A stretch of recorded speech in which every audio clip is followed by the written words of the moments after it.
Hello, everyone. Good evening. Welcome to the 3BeerPod. It's Chris and Tim, and our guest is already standing by, so we'll get to him here in a minute. What's going on, Timmer? Hey, Cloudy, how's it going today? Not too bad, buddy. I'm doing the look at the outside. I got You're brave. Look at that. That's beautiful. Some palms set up out here. I love it. That's beautiful. I was not brave enough to set up shop outside tonight. It is too hot for me. Yeah, it's I couldn't pull that off. Not gonna lie. I also regretting it. I lean in a lot when I go to look at things. I can't see any more of your backyard if I lean in. But I have this thing where I keep doing it. I'm like, oh, if I can't see anymore. We're gonna pan around. Hot day here. Welcome to it. It is episode number 8 of the 3BeerPod. Again, thanks last week to James Duthie, our guest. He was great last week, and always a lot of fun. And we are now an official podcast, Timmer. It was a real deal. Yeah, we started out on Facebook, and now we are where you hear your normal podcasts is where you'll hear us. Right. Apple Podcasts, Spotify, Google Podcasts, and then a whole list of other ones. Yeah, so check out our links on Facebook and Instagram. Yeah, there you go. There you go. You can tune us and download us. It's awesome. Yeah, so find us there and download us. What do they say? Like and subscribe. Rate and subscribe is what you're supposed to do. Rate and subscribe. So that's exciting. Our guest tonight is going to be Todd Warriner. We're going to talk to him in just a few minutes. But before we do, we always start off with what you drinking, bod, here tonight. What are you having tonight on the 3BeerPod? We're going to change this up a little bit, Timmer.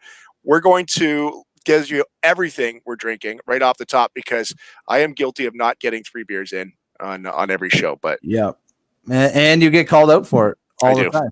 That's all right. I went with a summertime feel here because it's 106 degrees out. So I'm going to start off with Sons of Kent, Barry White. We talked about it back a couple episodes ago. Yep. So Barry White's back. I dove into a couple of those this weekend, and it's fantastic. The second one that I'm going to go with made a trip down to Sandwich and picked up some. Had a White Bronco a couple episodes again. Now I got a Prairie Sunshine, which is a blood orange wheat beer, and it's scrumptious. And I'm not really a wheat beer guy, and that's 2 different wheat beers right there. But man, this one is scrumptious for summertime drinking. And then finally, I'm going to finish off with the Railway City cream stick ale, which never disappoints. The fresher the better on this one, and this one is as fresh as you can get right here. So that's exciting for me tonight on the podcast. All right, my first one, and I'm already almost done this from Collective Arts up in Hamilton, a pineapple vanilla IPA. This is delicious. This is delicious. I'm a couple sips into that one. If I get to it, our friends over at Refined Fool in Sarnia. Nice. Dig into this here. Loving it. And then I found this one, Timmer, a Hometown Brew Hazy Susan IPA. Have you had this yet? No, I'm excited to see what that one's like. I think you should crack that one open. Yeah, I'll get to that. Sounds delicious. I love the hazy IPAs, so looking forward to seeing that one. I'm just pouring out my Barry White right now. Well, before we get to our guest here, we got some beer buzz that's going on in the beer world. Do you want to start with this one here today? I guess we should first of all shout out our guest from episode 2, the family over at Red Barn Brewing in Blenheim, who have got some good news here today. Yeah, I don't really know all the details there, but they said good news is coming soon, which has got to mean that they're got to be pumping out some beer for us soon, and that's exciting for sure. So as soon as we can get Red Barn pumping out some beer here in Blenheim, Ontario, home of Todd Warriner, good connection here tonight. Maybe we all of us can meet up there at a socially distanced and have a couple of beers at the Red Barn. So that's exciting. Hopefully, Denny will be able to give us some news here soon on what that all means and when we can actually get the Red Barn. So that's exciting for sure. Yeah, good stuff. There's Denny. They're posting there. Big League Boys. Thanks, buddy. Our buddy Wade Vermeesh, who's also a big fan of Red Barn there as well. I'm loving your choices tonight. Ron on our Facebook tonight. I'm working, so enjoy. Ron, you can catch up later. Timmy Haskell, thanks, buddy. I love Timmy. He's a good dude. And Leanne is saying, hi, Tim. Love your show. That's my cousin. Nice. That's my there cousin. You go. Thanks for checking in, Leanne. Gotta have family. Family. All right, Timmer, OV, what's the story here, dude? Oh, man, this is scary stuff. Saw a tweet today with some speculation that O Vienna is going to be not made anymore. and definitely could not confirm it and have no sources other than a couple of tweets. Run with it. But man, this it hit home. It scared me a bit, and so and we focus a lot on craft beer here. But OV, that's an old time favorite right there. That's a staple right there. Yeah, so lots of good memories drinking OV on tap at places like the Central Tavern in Pancor and Montreal House in the small glasses, and the Curling Club. I don't know if you knew this, but did a couple of years as skipping Team OV at the Chatham Granite Club. Really? Yeah. I was the skip of Team OV. We just called ourselves Team OV, and I was a terrible skip. but man, did we enjoy OV. So this would be a shock if OV stopped. So hopefully we Ronnie Eichenberger tuning in tonight is an OV guy. So it's going to hit home if OV is done. So I will confirm with the no sources that I have, and we'll check that. One tweet really set me off today. I got scared. It's like childhood memories, not of me drinking OV, but others, and then good times drinking OV afterwards. So really concerned here with that one tweet. You are a beer insider. Insider. Yes, check back for more insider stuff. Just one tweet and you run with it. Hey, Dougie Ford, Premier of Ontario, suggesting that he had a press conference on Monday and he said, you know how we can do the takeout, we can get alcohol now with it? And they announced that with the COVID. Right. They said that might be here to stay.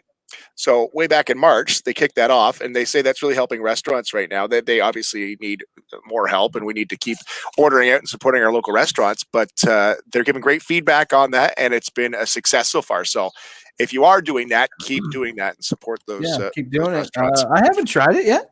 It still seems kind of odd, but I'm sure when summertime rolls around here and stop by, grab some takeout, tasty beer for the road. It'll be good to try different beers that way. Yeah, for sure. Yeah. So next time you're doing the takeout, you can do that. Wanted to tell you this cute story about down in Long Island, New York. There's this brewery, Six Harbors Brewing Company, that is doing the door-to-door delivery. And what they've done now, they've got two dogs, two golden retrievers, Buddy and Barley, who are dressed up like the St. Bernards you see on the ski slopes. And they bring beer? Yeah, so they'll show up at your house, and then they outfit the dogs. The dogs run up to your door, drop off the beer, and off they go. That would be amazing to have a useful dog. My dog Norman, which we won't get into the details of Norman and his breed, but because he has none, and but I don't think he could carry a 6-pack if his life depended on it. No. So if we had a useful dog that could bring beer to me and my neighbors, I think that's a fantastic idea. If I could pan around right now and show you my useful dog, it would. What's it doing? It's just laying around doing absolutely nothing. The life of a dog. It's great. One more story, Beer Buzz tonight, is Bud Light. So we've talked a bunch here on the pod about how restaurants are having a lot of draft waste because it's been sitting in the lines, it's been sitting in the coolers. The bottles have been sitting around restaurants. Now they're closed, right? They can't move it. Yeah, they got stuck with a lot of beer from things like St. Patrick's Day alone, right there, right? Oh, for sure, because it happened 3 days beforehand. So. Yeah. Bud Light has started their Certified Fresh initiative where they're swapping it out at no cost to restaurants. And obviously, they want to have the best beer in the hands of their restaurants when they're ready to serve. So they're starting to do that at places down in the U.S. that are reopening, but they're going to work that in across North America. So I thought that was a want to get the freshest beer out there. I think that's the advantage of having some local breweries around us here in the Chatham area is getting that fresh beer. So even though it's Bud Light, you still want it fresh. For sure. It's good stuff. Well, should we go to our guest? Oh, yeah. Oh, where is he? Let's see if he's here. Oh, we lost him. No, there he is. Well, we're getting a look at his exterior there. We're going to talk to Todd Warriner here in just a minute. He just ran to get a drink. I saw him there in the corner. So Todd Warriner. That's awesome. There you go. There he is. Magic. Oh, I'm losing. There's Todd. What's going on, buddy? We'll get him set up. Here, Todd, we'll get you reconnected. There he is. Todd was here. You know what's awesome about Blenheim, Ontario? Everything, maybe other than their internet connection. I can see him here. He's just getting reconnected, so we'll get lots of good highlights. But Okay. Well, while Todd is doing that and getting reconnected, I got one more story here for you. Actually, I got a couple more stories in the beer buzz tonight. Let's get back into that. London Brewing has got a transmission IPA that they're making, and the funds are going to Radio Western. So support your local radio station, drink beer. I thought that was a great idea. Good combination. For sure. And in Vancouver, they're actually at council tonight. They're talking about allowing alcohol in public spaces like beaches and parks, just because people aren't congregating in restaurants anymore. So they're looking for places where you normally wouldn't have a patio to have people have the ability to maybe hang out and have a drink. So that doesn't seem like a bad idea, as long as we got some social distancing going on there and you can enjoy a beer in the wide open spaces. I'm all for that, for sure. For sure. Let's see if we got Todd here. Todd, we got you hooked up, buddy? Hello. There you are. How you doing?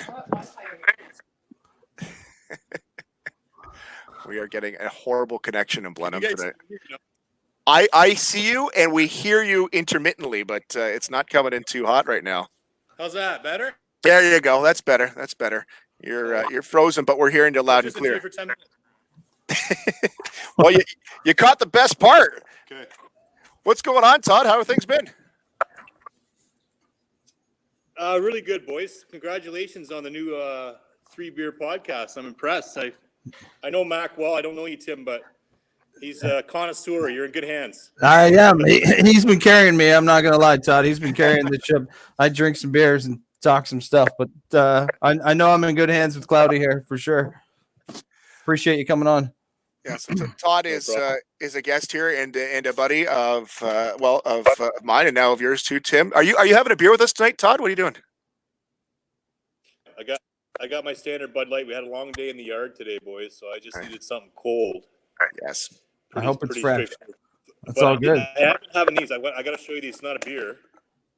This is the Quebec Coast Moscow Mule. Have you guys seen this? No. What is this? Moscow Mule. It's supposed to come in a copper cup, you know? Oh, nice. Vodka drink. It's got lime yeah. in it. It's really. So, that's been my staples of late. For sure. So what have you been up to here? We haven't talked. Obviously, hockey season kind of ended real quick. What's keeping you busy? Well, I said I've been really my landscaping exploits have been legendary. I used to take you for a walk in my yard. I ripped out a whole bunch of vine, and we planted a whole bunch of new seed, and we've done some new gardens, and so I'm right in the middle of all that, and anything to keep busy. You guys know it's tough when you can't be doing what you want to be doing. So we get up in the morning. The kids are still doing their homework, and 9 till noon's kind of like school time, and then we get busy outside as much as we can. Are you doing the teacher thing? Are you doing the homeschooling? No, I've helped my little one a little bit with some stuff, but my middle daughter is in grade 8. She's going to miss her graduation height. She's pretty disappointed about that. But the other two are in high school, so it's already and it's French, so it's already way over my head. So, Todd, we want to talk about a bunch of stuff here. Obviously, people in this area would know your background, but this podcast is worldwide, Todd. So, let's broadcasting in all corners of the world. So we want to talk about a couple things. I want to go back because one thing that jumped out at me, and I don't know if I ever figured this out, is you played for the Blenheim Blades Junior C when you were 14 years old. Were you grade 9? Was that grade 8 or grade 9? You know what? I think it was grade 9. I should know this, but I turned 15 that year. So that I was playing Bantam and Blenheim, and we played 50 games of Bantam. I played some midget too, and then the junior C team was funny because Todd Carnus, who's a childhood friend, played on all our minor ball teams. He was a year older, and Scott back up to play games. And that year, I think it was the next year where they won once. Oh, that's right. And yes. So it was a tough year. Yeah. So I played 12 games, and I think I was on the ice for one win in that stretch. So it was a team that needed some help. We were pretty good. We had some young guys there that were pretty good players from town, and so they gave us the chance to play some games. That's awesome. I wasn't ready. I wasn't ready to play at that point. I could imagine. Well, my son, he's 14 now. Like, he's going to be 14 in 3 weeks. I couldn't imagine him suiting up for junior C. That's crazy. Todd, you go on to play with the Windsor Spitfires. You had a couple years there, and I've seen some guys on here online tonight that are from Windsor tuning in. So they remember your time with the Windsor Spitfires. That was a wild time playing hockey in the old barn in Windsor, wasn't it? Great memories. I think about that now, and to try to explain the environment to some of the modern players is really hard because they have no concept of what that would be like, right? And I mean, short glass, fans right on top of you. There was nights where, I felt bad for the visiting teams. They had to fight their way out of the arena. It was really a lopsided fan base, and they were in your court. So, and small rink. It was a different game altogether from what I was used to. So I had to learn fast, and I look back on that time. And I tell people, Bill Bowler, Mac, and he was one of the best playmaking centermen to ever play junior hockey, and I mean that.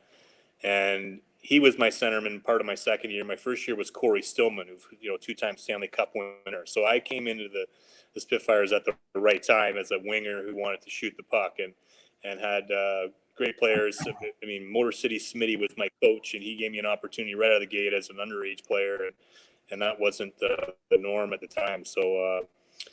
Great experience. I lived with Bob and Val Bugner, who of course Bob Senior and Val, who still work at the arena in Windsor, and just a great time in my life. And again, all these people in my court. I had these centermen and players around me who were really good and made me look really good. And so and to go back now and see what it's become when we get to call these games is pretty special.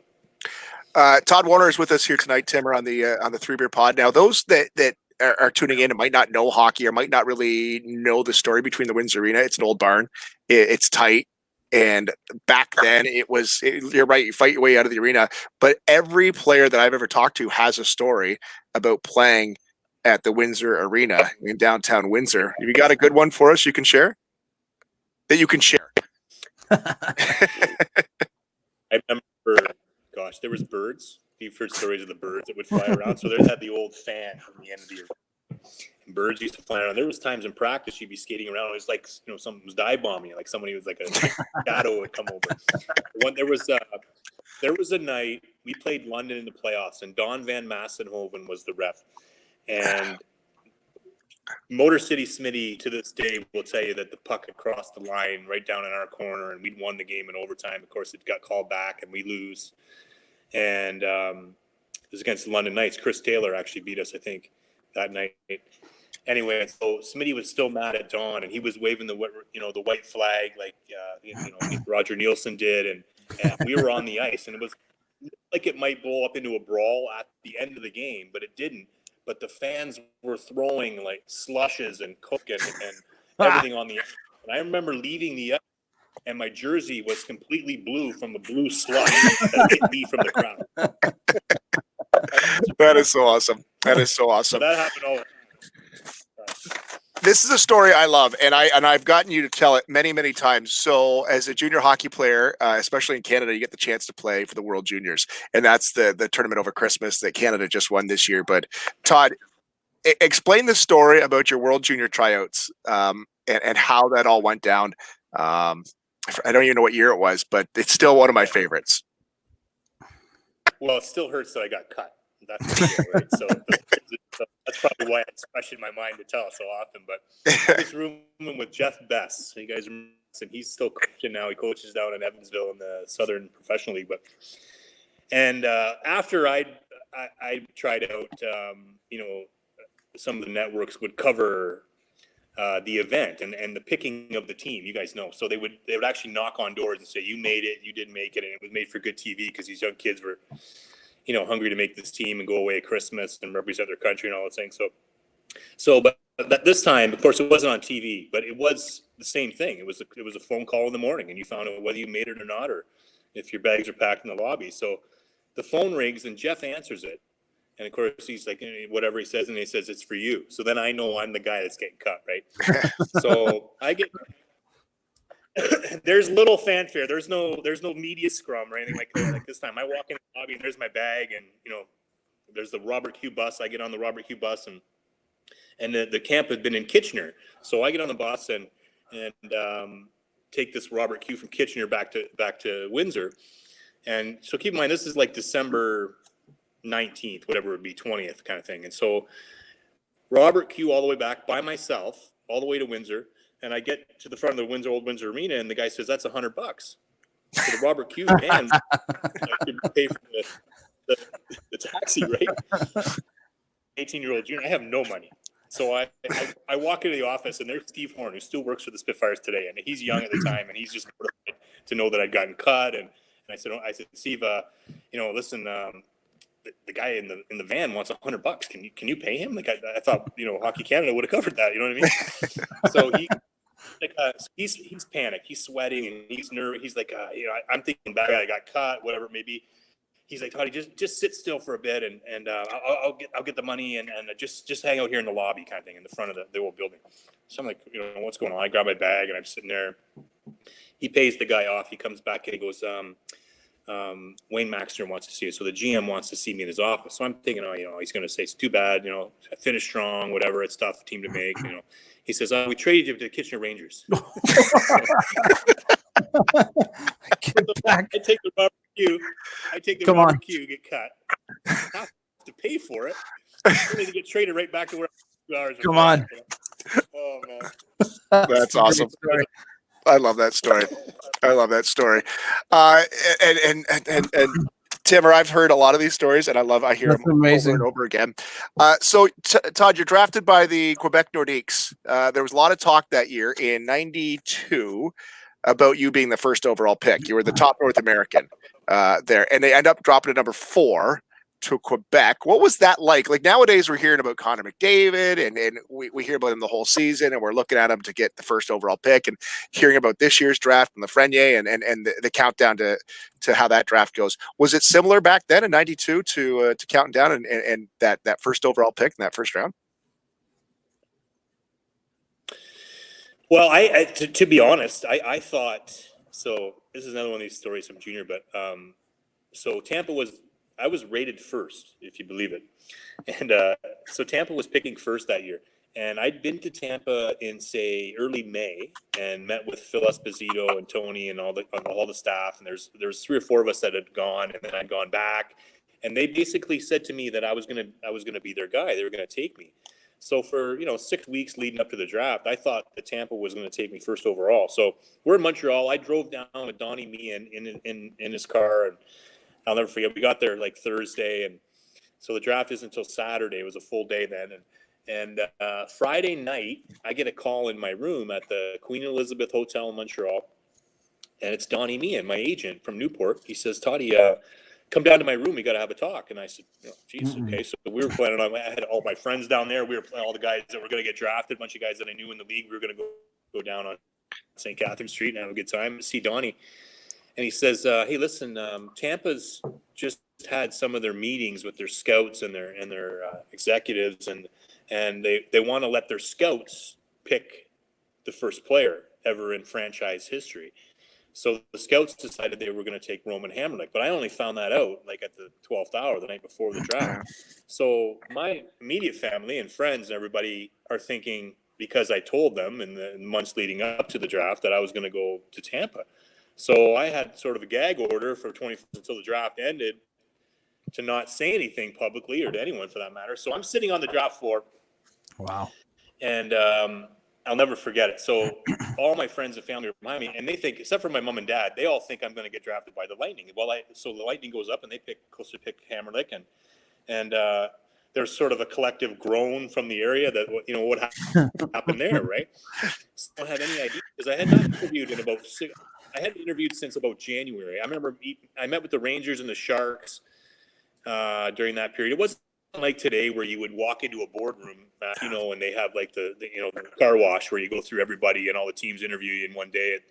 That time, they had to call your club team. They'd call Steve Horn and say, "What's Todd's plans tomorrow? I'm going to be in town at the game. Can I take him to lunch?" kind of thing. So I probably did that, a dozen times over 5 months. So I had, so anyway, Ottawa picks second. They take Yashin.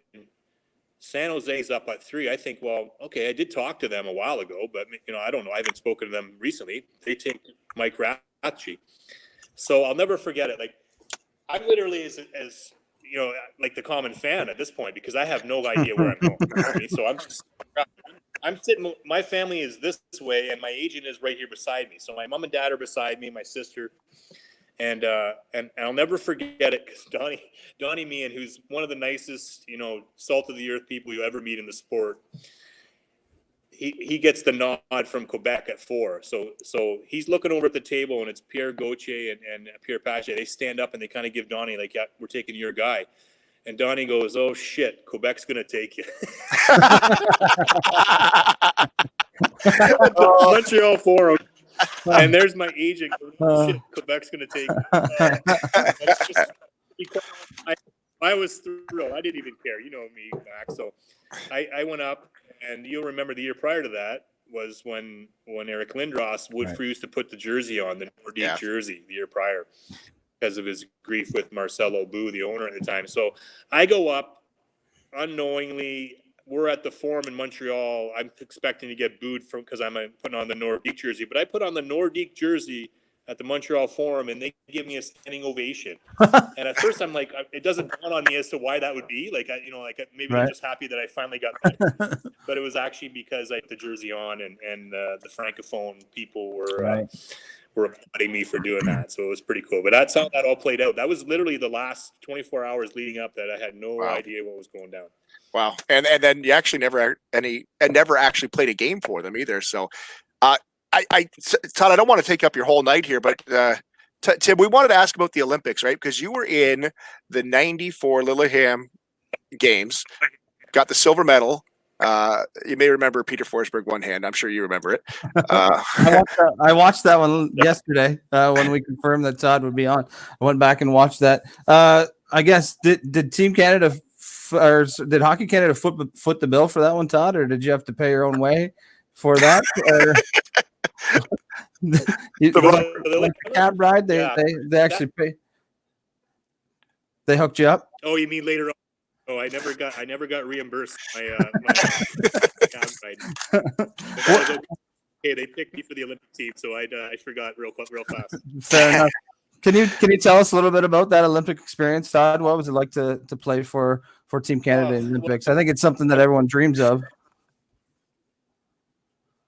Yeah, no, I sorry, Timmy. I went to Quebec's camp at my second camp. So, and at that time they made the Lindros trade. So we had all these players now at camp, and camp was much more competitive, as you can imagine. So, it gets to the end of training camp, and myself and Dwayne Norris went. Were kind of called into the office by Pierre Paget, our coach, and said, "Hey, listen, we think you could play. We liked your training camp kind of thing, but hey, there's this option with the national team. What do you think?" And so the two of us kind of looked at each other like, yeah, it's an Olympic year. It's the last year that it's going to be an amateur event, and it's going to be NHL players after this. So, and we thought, yeah, why not? So we joined the team in Ottawa. We played in the Sioux, and we played our last exhibition game against the Ottawa Senators that night. And then we went back to Calgary, and we trained in Calgary for about 3 weeks, and we would do 2-a-day training at altitude, and then we went to Europe for a bunch of exhibition games. So we did. So anyway, just a great experience. First of all, I'm a teenager. I'm getting to see the world. I'm playing in all these club events and playing against pro teams all over the world, and it's a constant tryout, which is the thing that people forget about the national program at the time. So it's basically like you're performing from game to game, and you're making your minor league salary, but there's players auditioning to try and make the team better. So we added Peter Nedved, we added Paul Correa, we added a bunch of guys down the stretch and made our team better. But just a great experience. And you know what? It's funny. We were going to have a reunion with that group in Collingwood coming up in a few weeks, which we had to cancel. Wow. So guys still friends today, and Tom Ray's in with us. He was our coach at the time, and tough year, and our team struggled a lot throughout the year. You may not know this, like we every time we came back to Canada, we'd have bad press about, the team we're putting together to go represent the country in Lillehammer. And so things sort of started to snowball for us when we went to the Swedish tournament called the Globen Cup. And that was about 3 weeks before the Olympics. And we really started to play much better and kind of got our legs under us a little bit. Having Korea and Nedved late was obviously huge. And then we just played, much better and down the stretch, and we got on a roll in the actual games, and things just snowballed from there. We picked to finish 9th, and I tell a story that, we played the Americans 10 times that year, and I think we won 1 time, and it was in a shootout. Wow. So our record was, not good leading up to it. So we'd taken some bad press. We'd had some searching. We'd had a lot of reason to doubt us, but we played good when it mattered most, and we got to the gold medal game. We were that close. So. That's awesome. Now, Tim, you did some research on this. That was the Nancy Kerrigan, Tanya Harding games. Is that right? That was the same games. Yeah. I think that was the memorable one for me because of living so close to Detroit, and that's where the assault happened. I remember breaking in live. That stuff was going down at Jolos Arena. So same Olympics. Yeah. Did you get to witness any of that craziness, Todd? I never asked you about that. No. Well, did it the game? Well, it happened before. It happened leading into it. And then the whole drama of them going to compete, and Tanya was allowed to compete, and blah, blah, blah. So.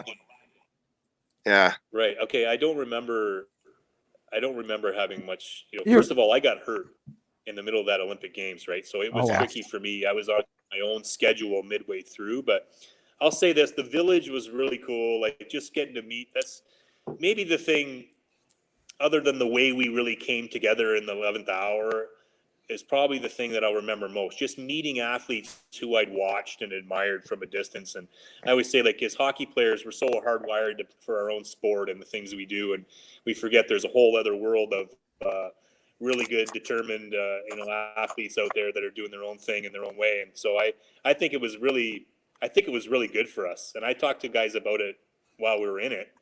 Just getting to meet Alberto Tomba. Sitting in the lounge having a drink. Alberto Tomba, so people that are, at us too, right? And so that was pretty cool. But I don't remember the drama with the figure skating. And to be honest, we didn't really see a lot of the figure skaters. And I tell the story, like I sat down beside, from Chad, I'm sorry. Shaylin Bourne. Shaylin. So I told you this story before. We're in the opening ceremonies, and they're ushering all the teams in. You walk around the track, where all the things are happening, and they send us up into this section of the stadium. And I sit down beside her. I don't even know her. My mom says to me, "There's a girl from Chatham that figure skates. You got to keep your eyes out for her." I'm like, "Okay." And I sit down beside her, and she's like, "You're Todd," and I'm like, "Oh, you're Shaylin." So that was the first time I'd met Shaylin before, and I'd heard all about her, of course, and sat down beside each other at the ceremonies of the Olympic Games. Not ever met before. So that's great. Her name. Where's the silver medal now? It's here. It's in the house. I keep it. Every 4 years, I do talks at the schools, and I take my goofy red jacket and everything, and do public appearances with it. I think listen, I love the Olympic Games for all that it is, and the spirit of it all. And I'm disappointed we're not going to have one this summer. But kids tease me now because I'll wear the medal and I'll walk into the school and I'll have the full regalia on, and they tease me for how I look. But I'm still proud of that. And it's true. Like, we're really looking forward to this reunion because it is a really good group of guys. It's Brian Savage and Adrian Aucoin and you guys know David Harlock and so many good players. And we lost Greg Johnson this year, of course, too. And so that was part of the reason we thought we'd get together, and so really good guys who still. Brian Savage was my roommate. Dwayne Norris, who I left Quebec with, we all lived together, and Todd Alushko, you guys would know that name. I talked to him pretty regularly too. So yeah, just a great experience, and one of my fondest memories as a player. I want to ask a bunch of questions here. I don't want to get all hockey nerdy because that's not what this is all about. But you were Quebec, Toronto, Tampa Bay, Arizona, Vancouver, Philadelphia, Nashville before heading over to Europe and playing over there. We will never know what it's like to be traded from our jobs. Tim goes to work every day. I go to work every day. Nobody calls us into the office and says, "All right, we're sending you to another place." What is that like? Is you wife and kids and you're in Toronto, the center of the hockey universe. Now you're in Tampa. Then you go to Phoenix. And you go to Nashville before it was really Smashville. And what was that like when you get called in? They're saying, "All right, we're going to trade you. You're gone." Well, the first time it happens, it's a shock. I mean, the first time it happened for me was in junior, as you know. I told you the story when I got off the Robert Q bus, and that was a shock too. But I was ready to move on at that point. But the first time you get traded, when I left Quebec, it was a shock. I was a part of a huge trade, as you know, and so I looked at it as though here's a Leaf fan from way back, and here's my opportunity to play for the Leafs. So that was actually a huge change in my life, as you can imagine. But after that, when I left Toronto, I was not ready to leave. I tell people that too. Like, that trade came out of nowhere. Like, I had no concept that I was being dealt to Tampa at the time. And then, once you got settled in Tampa, that was a rebuild in so many ways. And there was a lot of different things about playing in Florida at that time, having come from Toronto, and it's just a different market altogether. But I liked it, and liked the people I was with. And then after that, I think, you're just immune to it in some ways, like you just know it's a business at that point, and you can sort of gauge where you're at, what you're making, the years you've been on the earth, and where you fit in the whole puzzle, that you become expendable much more as you get older, as you know. Before we get too far, and I wanted to make sure I asked this because I had posted something online calling you One Touch, and it's funny, and I think, is it Pat Burns' book where he refers to you as One Touch, and the story about how you got the nickname One Touch is a good one. Can you share that with us? Yes, I can. I was a rookie in Toronto, and for me to even be on, for me to be on a Pat Burns team, like, I was part of a big trade, and I was a young player, and Pat loved to have his veteran teams, and so I didn't know if I'd be able to win Pat over, so it was kind of I got cut. I'd been in the minors for a while. I came back. He cut me again, and I kind of just said, I got to find a way to get back in the lineup. So I got called up in October, scored, stayed in the lineup for a stretch, and then I was kind of in and out of the lineup to him, So I knew that was the case. What was going to happen? I knew enough of the guys from beforehand that Pat wasn't going to be real warm to me, and that's okay. He gave me a chance to play. So it's probably 3 months into my time. So around Christmas, and we're in New Jersey, and I'd sat out some games, and I played most of them. I probably played 80% of them. So I'm in my 30th game call, and the puck comes. We're in our end, and I'm the winger. Got my ass on the boards, ready for the breakout pass, like any winger would. And instead of like absorbing that pass, I try to one touch it. I try to just punch it right back to our defenseman as he passes it to me from behind the net. So he's coming around the net. I'm going to punch it to him. Got two guys bearing down on me. I think it's a smart play. It's not a smart play. So puck goes behind the net and is thrown out into the front of the net and hits our defenseman and goes in the net. It's a goal. In New Jersey at that time, that's like a 4-0 lead today. That's a lockdown. They're gonna punch it. So first intermission, we come in and Pat, I know I'm gonna hear about it, but Pat in New Jersey at that time, there's a big island with Gatorade and the tape and everything on it. And then there's a door that kind of goes into the training room. So I'm a rookie sitting behind the door. So he starts to yell at me and say, "Todd, this, NHL, you can't be doing this kind of stuff." And he finally figures out I must be behind the door because he's trying to yell at me, but he can't find me in the room. And he goes, "There's only two guys who can make one-touch passes. Those Gretzky and Lemieux." And then he comes right over by the door and he goes, "And last I checked, you weren't one of them."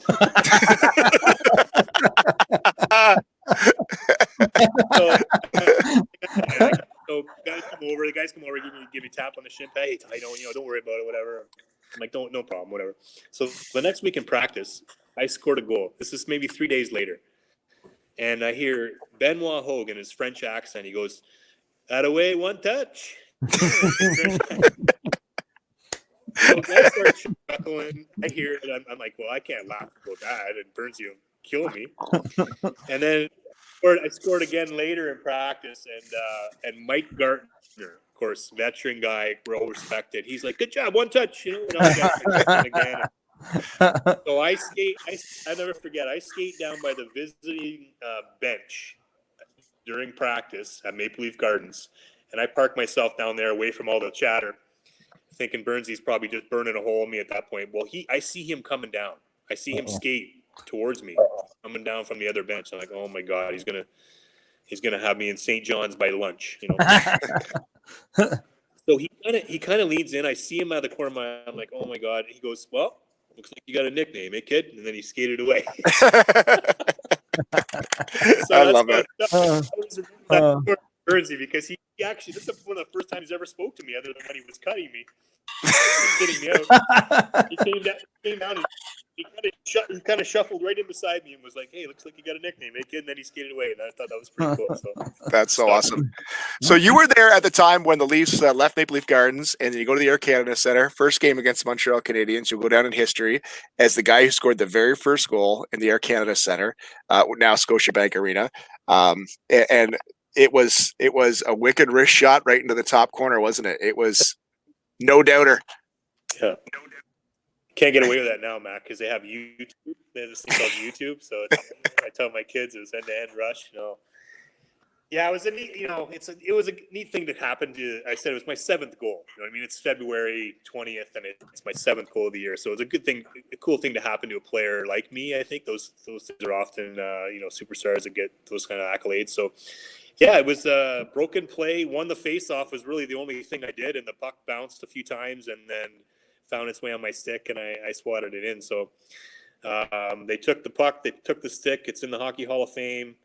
I mean, that whole year was exciting. We added Cujo, we added Stump, Stevie Tom on the team, and just the whole ceremony, closing down the Gardens, and then opening up the Air Canada Centre. The whole and the team is much improved. We were in the hunt that year, and so that was, of my time in Toronto, that was easily the funnest team to be a part of, and all the alumni guys are in and out of the dressing room saying hello, just encouraging us, and we turned the corner a little bit in terms of the franchise. And so I look back on that season. That was really fun. And again, I was playing sparingly. I was mostly a line guy. I did play some third line minutes when Alan McCauley was hurt, but mostly I was a fourth line guy. I was in another lineup. So for that to happen to me, that's a pretty cool thing too. I have that plaque and puck on the wall and everything else. So it's pretty cool. That's pretty sweet. Timmer and I were talking before you got on, Todd, about how Bettman had his big announcement today. I haven't caught all of it yet, but what's the gist, Timmy? Is that there's 24 teams gonna play now in a Stanley Cup tournament, basically? Yeah, they're saying 24 teams, and I just wanted to give Todd's what he thinks about where they potentially might play as a hub. They narrowed it down to 10 cities.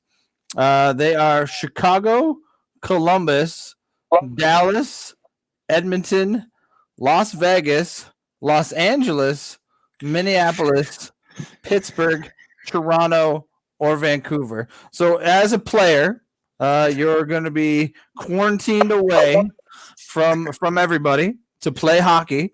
Maybe you can have some fun in these cities. Which city are you picking, Todd? Well, I mean, the fact that you're quarantined and you can't really do anything, so does it really matter if you're not in Vegas? Fair enough. Fair enough. But hey, I know, a lot of these cities would obviously logistically love to be the one to host one of the places. I heard Edmonton is high on the list because there's hotels and everything nearby and lots of practice. You got to consider ice conditions too. You're talking about July, August. I mean, that makes sense. How hot is it going to be in Vegas? How well are they going to be able to keep ice and not just their main arenas? But so, yeah, I read all that. I read some of that too. Just groups of 6. It's training camps will be, you're with your own isolated group of 6 players from day to day. So it's not a regular training camp, obviously. And so I don't know what the players will think about that. And obviously, being isolated for a length of time and just living in that kind of bubble by yourself without your families, it's got to be difficult to get your head around at this point. I'd love to see hockey like you guys, but I have trouble at this point seeing that all play out in the time frame that they're. Yeah, it's going to be tough. It's going to be tough for sure. I just they want to make it happen, and everybody wants to watch it, but I think it's still going to be logistically pretty tough to pull off. That's for sure. This is my thought. So what they should do is quarantine all 24 teams in Vegas and then do a reality show of all 24 teams in Vegas. Because I think that would sell right there. That's where you're making your money back right there for sure. For sure. NHL is making some money on that. For sure. Like Big Brother, right? Big Brother. Oh, wow. Oh, I'm not sure about that one. 100%. Toddy, I appreciate it, buddy. We had a lot more to talk about too, but we'll have to get you on another episode. We're keeping you way too long from your landscaping and your Bud Light there. Yeah. Hey, anytime, boys. It's good to talk to you guys, and congratulations on the podcast. Looks good. Thanks, buddy. Appreciate it. Have a good one, eh? Appreciate it. Blenheim's Todd Warriner. We'll have to meet him, like you said, over at the Red Barn. We're gonna have to hook that up with Denny out at Red Barn. Love to have some beers. We'll find some better beers than Bud Light for Todd. Which one of those cities are you picking, McLeod? Let's say you're not quarantined. You're not quarantined. You got 10 cities. You want me? You got the list? You got it? Where are you going? I'd say it's got to be Vegas. Like really? What they're talking about is Vegas as because of all the hotels and the conference centers. Right. But Todd obviously brings up a great point. It's the desert. So let's think about hockey in there. So.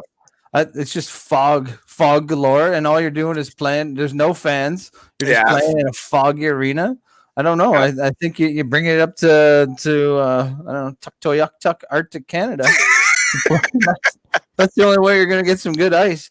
I'm going Columbus, Ohio. Seabus is underrated because they got the best beer. If I'm looking at those, other than Toronto, which I don't want to, I can go to Toronto in 3 hours. I want to go to Columbus. They got the best beer. I'm hanging out in Columbus. Got Buddy Murph that lives there. I'm sure he could hook me up with a cot. Maybe I don't know. Seabus is an underrated party town. Man, I've only been there once, and they got some beer. Brewdog has a hotel. The Beer Hotel is in Columbus. If we could play hockey, me and you, which we can't, and we could go to Columbus and have access to Brewdog Hotel. Now we're talking. Yeah, you got something there. You're working with something there. Thanks to Todd. Episode number 8 with Todd Warriner. Number 4 overall, 1992 NHL draft. And he's helped out a lot of young players here locally in Chatham County. Certainly is. I was going to say, we didn't get to talk about the Blenheim boys and the Blenheim hockey and his hockey camp, because those are all big things going on in Blenheim. It's amazing to see the Blenheim boys. They've all kind of went off and played hockey and got an education or played professionally, and they all kind of migrate back to Blenheim, which is a pretty cool community. So it's pretty cool that those guys end up back in their hometown. Yeah, I love Chad here. Who's your center in pond hockey? Cousin Nick or cousin Paul? Both former Chatham Maroons. I think both captains at one time. I think Paul ended up being a captain. Nick won the Sutherland Cup there. Nicky, Nick, good dude. Yeah, both of those would not be on Facebook though, so they'll never see this. So we'll send him a cassette tape. That's for sure. Do you have anything? We never talked about Battle of the Blades either, because Todd's mom was a figure skating coach. That's why he was so good on his skates. One of his best attributes was his skating, and he still is wheeling around playing on Sunday mornings. He crushed it in Battle of the Blades. I remember watching that with my figure skating coach wife. You don't get away from those things, Cloudy. You got to watch figure skating every once in a while. And Battle of the Blades, killing it, just killing it out there. Yeah, we gotta talk to Todd again. I think maybe we'll go to Red Barn. We'll have to do a live. Me and you, we'll do some autograph signing for our big fan base. Todd could come with us. Yeah. That'll work out well. We should. I don't know. Do we want to suppose? Because we almost had Corey Stillman make a surprise appearance tonight, and that would have been fun to have his old center from back in the Spitfire days. And Stillman went on to win a couple, 2, 3 Stanley Cups. Now a couple Stanley Cups. Yeah, I think it might have made the Blenheim internet crash though. What we'll have to do next time we get Todd, we will have to hook up his internet. Because that's one thing Warners are not good at is not that's all right. Technical. What a great dude. I'm glad I got to meet him tonight. Good guy. No, really good. And I've heard a bunch of these stories, but like there's so many more. Funny and stories, man. That was my wheelhouse of Maple Leaf hockey was like Felix Potvin. Tell me about him, and he would throw a story in there. So, yeah, awesome. Corey wants to know the difference between a double Lutz and a double axle. That will be that's episode 9. Tune in for skating tips from Shauna. That's a new segment we're adding is skating tips from Shauna. I love it. I love it. Well, Timmer, that's episode number 8. I think it's the longest one, and we'll have to get Todd back on again. Yeah, that was awesome. Real good dude. And remember, guys, if you have any ideas or suggestions, you can always fire them off through our Instagram or our Facebook or our YouTubes or any of those other things too. We got lots of things going on. We're legit now. Influencers. Hashtag influencers. Hashtag ad. Thanks, guys, for tuning in tonight. That's episode number 8, and we'll talk to you again next Tuesday night. Right back here on Tuesday night, 7 o'clock next week. Cheers, Timmer. Thanks, Lottie.